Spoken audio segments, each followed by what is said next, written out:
Hey, this is Ish, and I'm joined with my cat Dharma in the background. I got him a few months ago. And today I want to talk to you about the disagreeable extrovert. Now, specifically in this talk, I'll be going over two of the facets of the big five personality type model, which are agreeableness and specifically low agreeableness and extroversion, so high extroversion. Now, if you want to know more about the big five personality type model, I actually do have a playlist on the topic where I go over each of the factors and what it means. But specifically in this talk, I'll be focusing on two of the facets and how it shows up. So it is very interesting because sometimes we confuse a person that is very agreeable with being extroverted and the other way around too. So we see someone who is friendly, who wants harmony, who has a more cooperative way of interacting with other people and more of a communal style of relating with others. And we confuse them with being extroverted because we infer that, okay, they're really friendly, so they, may like to be around a lot of other people. And on the flip side, we see someone who appears very extroverted, so they're social, they're gregarious, display a lot of positive emotions, they seem to be very active. And we sometimes associate that with a person being very friendly because, of course, they have a lot of friends, they're very social. But then we have someone who is actually very disagreeable. They're not very friendly, cooperative, but they seem to love social interactions a lot and like to be around a lot of people. So it is a bit confusing. And here I'm going to break down more about the psyche behind a disagreeable extrovert, some of the benefits and strengths they naturally possess, also some of the challenges that they go through, and some tips as well that they can implement in their lives. And I'm speaking as someone who tends to be actually lower on agreeableness and actually very high in extroversion. So I'll give you my little pointers there. So let's go over agreeableness first. So just as a recap, agreeableness is made up of different facets. And if you tend to score higher on these facets, it'll move your score of agreeableness higher, obviously. So agreeableness is made up of sympathy, of trust, of morality, of altruism, of cooperation, and modesty. And there tends to be a preference to favor the group over oneself. So it's all about putting yourself in other people's shoes to see what decisions you make, how does it impact people all around you, as opposed to a preference to focus on the self, which is more indicative of being lower in agreeableness. So people who are very high in agreeableness want to have group harmony, they want to get along with everyone. They'll sometimes even avoid conflict just to preserve the harmony within the group. That's if you're very high in agreeableness. Now, what happens if you take the opposite qualities? So instead of your orientation being outwards to focus on the group, it is actually inward focused and focused on the self. So people who are more disagreeable will tend to favor the self over others. So it's more self interest. There can tend to be more distrust there. And in very extreme cases, if you're very high in disagreeableness, you favor the self so much that there can be a disregard of other people. You can see them as objects. Their viewpoint is more competitive over cooperative. And if you tend to score lower in agreeableness, you can also be described as rambunctious, a bit wild, a little less modest, because you don't really care of how you're perceived. You're just free in expression.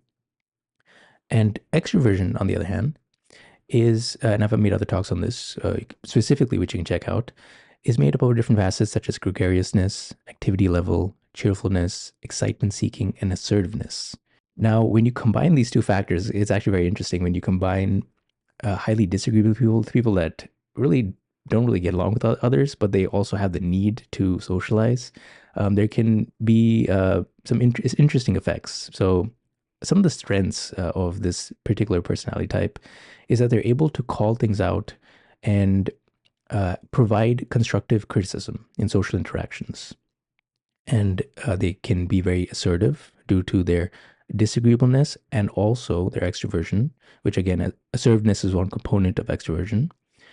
And they can also prioritize themselves, which comes from disagreeableness.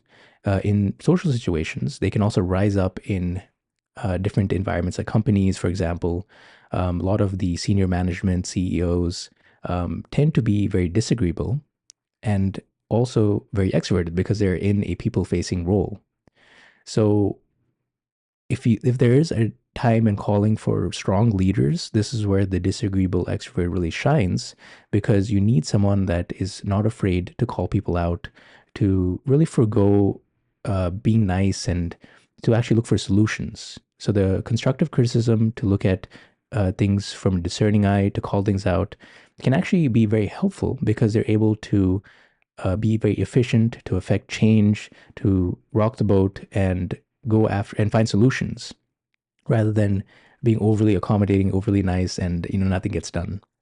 So we need that certain strength that comes from this particular personality. So this is obviously why you see a lot of business leaders, CEOs, politicians, even actors, people that are self-made, having this ability where they're in the public eye, they're interacting with others, but they're also able to say no, to go against the grain, to make difficult decisions, and they can be also seen as an innovator or disruptor because they're able to break out of groupthink and come up with particular solutions. And another strength that maybe isn't talked about as much is that with very high levels of extroversion combined with disagreeableness, they can give an air of overconfidence because they learn how to master impressions and how they come across, but also how to carry themselves in a way that is confident. And this comes again from the disagreeable aspect, because a lot of the aspects of overconfidence is prioritizing the self and making the self bigger. And other people will actually buy into that as well. So this comes with the extroversion part where they're interacting with other people. So a person that is highly extroverted is fascinated with social interactions and how to communicate with other people. So they learn how to communicate assertively, for example. And this is something that a lot of sales trainings, for example, will cover is how to speak in a way that is more assertive, more confident, how to carry yourself, and different aspects of this social way of carrying yourself.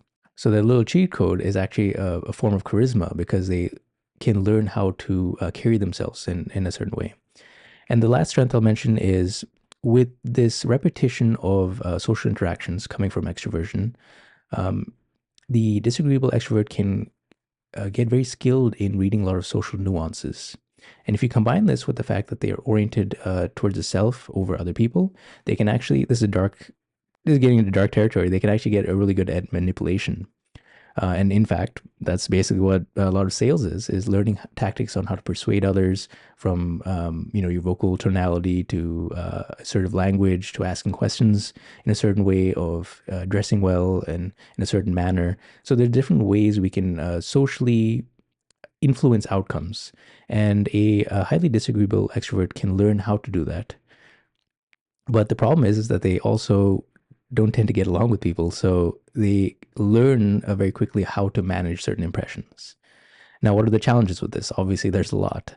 Um, there can be a lot of difficulties in relationships, of creating harmony, a lot of strained relationships due to the disagreeable nature. And another challenge that a lot of disagreeable extroverts face is that they end up burning lots of their circles. And people also don't trust them because they jump from one friend group to the next. And this is due to their high extroverted nature, but also combined with the fact that they don't really see harmony in the same way as someone who is more agreeable would. So they don't really care about preserving harmony. They rather just say what they want to, act however they want to, and they just keep going from one group to the next. So they don't really build anything lasting over time. Now, typically, if you're very low in agreeableness and high in extroversion, you will tend to favor short-term solutions over thinking ahead and thinking of the consequences of your actions far out. And this is where the trait conscientiousness comes in. And also with extroversion, you tend to seek stimulus like right now. So you may be very impulsive and not think ahead. So combine this with, again, disagreeableness. You again burn out a lot of your friend groups. You tend to do risky things. You may achieve a lot of your outcomes in the short term, but long term, what happens is that these bridges tend to get burned, and there can be a lot of pain for a lot of disagreeable extroverts later on because their actions catch up to them. People don't want to associate with them. So, what are some of the tips then? So here we can actually, a lot of the wisdom from spiritual traditions come into play because they can help you become softer as a person, become friendlier. Your agreeableness definitely goes up when you practice meditation, living a virtuous lifestyle, and also learning about impulse control. And this naturally tends to be embedded in a lot of these spiritual traditions where they are more prevention focused and focused on what could go wrong as opposed to going after rewards and pressing in the gas, but also because there's tend to be a longevity where you can look at the cause and effect of your actions. And this is something that's talked about in the spiritual traditions, is you can look at your karma and you can see what outcomes will happen due to your actions. So what are some practical steps that you can take if you tend to be low in agreeableness and very high in extroversion, or know someone who is? Well, you can practice loving kindness. So, loving kindness is a particular meditation. It is a part of the Brahma Viharas, which are sublime states of being talked about in both Buddhism and yoga alike, and is found in the Yoga Sutras, for example, in Patanjali's Yoga Sutras. In loving kindness, you are wishing yourself well and also other people well. And you can repeat certain phrases like, may I be happy, may I be peaceful, may I be free from suffering. And then you extend it out to different groups of people. So people you know well, people that are acquaintances, even difficult people and challenging people in your life, and then extend it to everyone in the world. And the goal of this is actually to develop this unconditional love to all beings. Now, obviously, a disagreeable extrovert will be not very enthusiastic to do it at first. It may seem like they're repeating it, and it's like, okay, I mean, you be happy. Okay, what does this actually do? But I would actually say that for a lot of extroverts, it can be very beneficial because you can look at it through the lens of the self. Because when you are expressing loving kindness out to people, you are not only making yourself feel good, because this has a very joyous effect in your own self, but also for other people as well, because you're making others, um, you're wishing goodwill to other people. And as a result of that, you tend to be warmer, happier, and this also gives you a better outcome. So that's one way to think about it, through a selfish lens, which a lot of disagreeable extroverts can relate to. And obviously, you can start off there, but eventually the practice will tend to take over, and you'll naturally, as a result, become more friendly, more kind, more forgiving. So your agreeableness will tend to tilt more to being more agreeableness than disagreeable or low in agreeableness. And you can also do this in social situations when you're out. So not just on your meditation cushion, but when you're out at a social gathering, you're talking to other people, you can actually send people love and goodwill.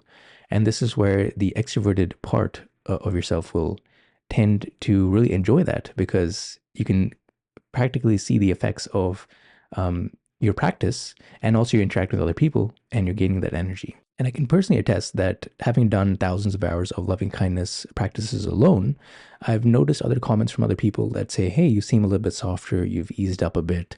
I can definitely say that before practicing meditation, I was really reactive and a little bit angsty. You can see all those videos where I talk about rock music all the time, and I was against people. Um, and over time, it's made me a little bit softer, more gentle, kinder, and accepting of other people and accepting of myself, and gentler and nicer to be around. And who doesn't want that, right? Now, so we talked about loving kindness and meditation practices, which I highly recommend for disagreeable and extroverted people. Now, the next would be also to think of the consequence of your actions. So again, if you tend to be disagreeable and extroverted and also low in conscientiousness, you will tend to think of short-term actions and results over bigger picture. So this is where you can start to think of the expected results of your actions, and start to just look at it like as a neutral observer. If I do this, what will happen? If I'm going to be very impulsive and reckless, well, what is the outcome? What will happen because of this action? And start to think about it and think of it from different steps, and think more long term. And if that is challenging for you to do, then again, just think about what will happen to yourself, because again, disagreeable people tend to view themselves over other people. Think of how this will affect you in the future. So don't do something that your future self would regret. And when you start to do this, you'll find that you'll start to create more favorable outcomes. And again, combined with meditation and other things, you will become, people will actually look forward to your presence. You'll be happier.